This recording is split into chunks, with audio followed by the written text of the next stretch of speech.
Thank you. We've been working hard, as I said, the last 5 years on this legislation. The first laws went into effect. We established a groundwater advisory council. Okay, now that was Annex 2001. That was, well, no, that Okay. was after Annex 2001, but as the compact was still being written by the governors. But we had a pretty good idea of where the governors were going to go, and we knew it was going to require that each state adopt their own laws. So we started to work on how we would deal with withdrawals. We're talking large-scale withdrawals, 2 million gallons a day and over. So we set into motion this Groundwater Advisory Council, which is appointments by the governor, the majority leader, and the speaker. Okay. And people from all the user groups and their scientific, either their scientist who could serve on the council or their person representing their group with a scientist sitting directly behind them at the council. The idea was to bring the science into it, to have the science lead the decision making. You know, Jason, there are people in this state who don't like state departments or who don't think they're always fair. And be that as it will, one of those departments is the Department of Environmental Quality. And I hear a lot of people who compliment them, but I also hear from a lot of people who are not pleased with them. So we wanted to base the decision in science instead of having people, bureaucrats literally, in the offices making all of the decisions.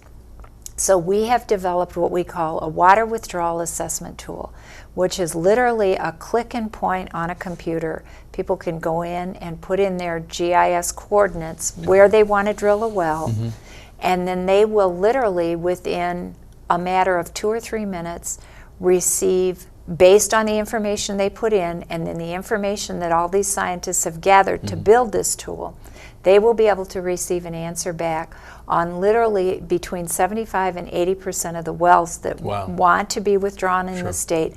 Within a few minutes, they will know whether they're going to cause an adverse resource impact or not. So when they get that documentation, then will they be able to go out, or will there be another step? They will be, once it gets turned, then it gets sent to they get the response. The response also gets forwarded to the department. The department reviews it just to make sure that the GIS coordinates are accurate, the well location is accurate. You know, there's some things like that that they just review to make sure it's all accurate.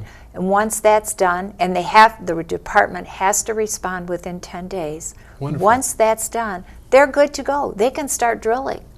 So theoretically, we've streamlined the licensure issue. We've streamlined a whole lot of processes and made it easier for people if they're interested in drilling new wells, and we're talking large-scale withdrawals, and this is not residential wells, I should point out quickly.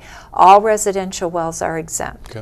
So these are large. And that's re-drilling or existing wells and new wells in residential? New wells going forward, and all wells that are already existing are grandfathered in.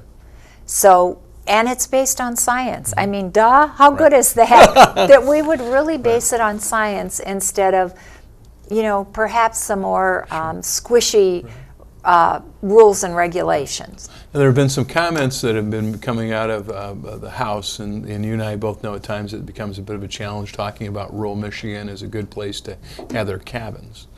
But you're convinced that the Senate side is allowing that if industrial development wants to continue forward in northern Michigan, this is something that's doable.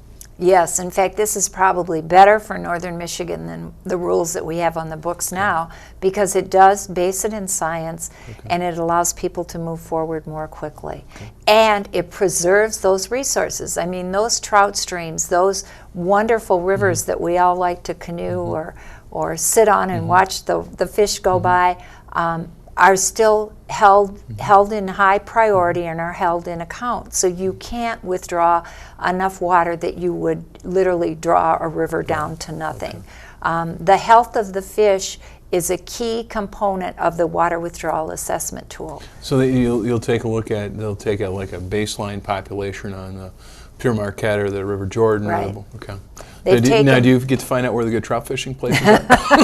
I think I've heard a lot about that in the Okay, conversation, so I already know some of those. We'd love to have you come up north and share That would those be with fun. I've canoed some of those rivers, but I haven't fished in them. Okay, so the fish population health is one of the keys on That's the key indicator. And you know, it's funny because these scientists, there were about 16 of them who sat around a table, literally working for hundreds of hours the last 5 years on this. They said, when we usually sit down at a table, first of all, we don't usually sit down together, and secondly, we don't even agree on how to tie our shoes. But they all agreed from the point that they started this process. They sought what is the best indicator of the health of a body of water, and they all agreed it was the fish. Okay. They all agreed. And then they, together with USGS, spent literally, as I said, hundreds of hours compiling all the science that's out there dealing with the Great Lakes, the river bodies and the streams within our Great Lakes Basin, any other applicable science that was peer-reviewed. They compiled all of that into designing this tool. So all that information is built into this computer tool, this computer program, to make sure that there's no harm done to any waterway or any body of underground water when they are allowed to withdraw water. But yet there's still water for our farmers to use, for our manufacturers to use, and obviously for our tourism communities to use. Well, let's talk a little bit about that. The farm, as you know, and we've been advocates for the fruit and the cherry industry, 1 million gallons of water is an inch of water over 100 acres. Does that really, it sounds to me like there's going to be little or no effect to the agriculture. And that's right. And what people forget, you know, they drive by farms and see the large irrigation plants and they see the huge big pipes and they think, oh my gosh, but they forget that farmers are seasonal. They don't withdraw 365 days a year, 24 hours a day, as some manufacturers do, actually. But they withdraw on a seasonal basis. But they have to be able to water when, for instance, the blueberries are plumping, the cherries are ripening. You know, if they can't water that day or that week, that time period, they lose their whole crop. Correct. And we have to make sure that farmers can continue to operate. And that's why Farm Bureau has been at the table all the way through this. They've had a scientist at the table as a member of the Groundwater Advisory Council. And the Farm Bureau is supporting the legislation. But I have to say, at this point in time, the Senate package of legislation is what the Farm Bureau is supporting.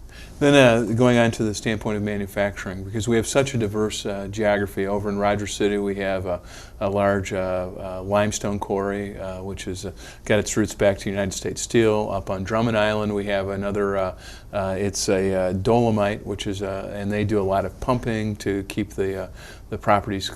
Is there a much regulatory impact on those?